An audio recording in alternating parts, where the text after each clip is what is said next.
चोली के सियनवा राजा लई जा गवनवाना लई जा गवनवाना ए राजा लई जा गवनवाना जुलुम करता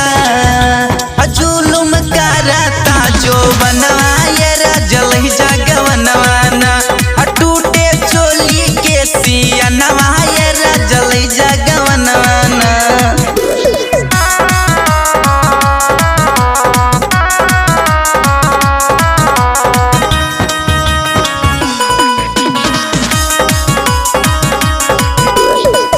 रतिया में सपना देखिले बुरा बुरा रहु रे के समझ के धैनी दीदिए के कोरा बुझता नहीं रौरा हमार मजबूरी रहल नहीं जाता अब तोहरा से दूरी आइल फागुन के महीनवा राजा लई जा गवनवाना आइल फागुन के महीनवा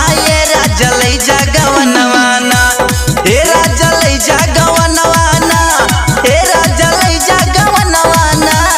जुलुम करता जो बनम है राजा लई जा गवनवाना टूटे चोली के सियनवा राजा लई जा गवनवाना।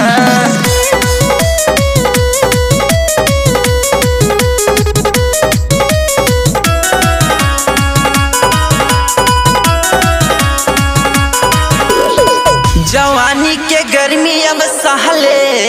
न सहाता चले पुरवहिया तो दे लसियात अमर दीप संवारे है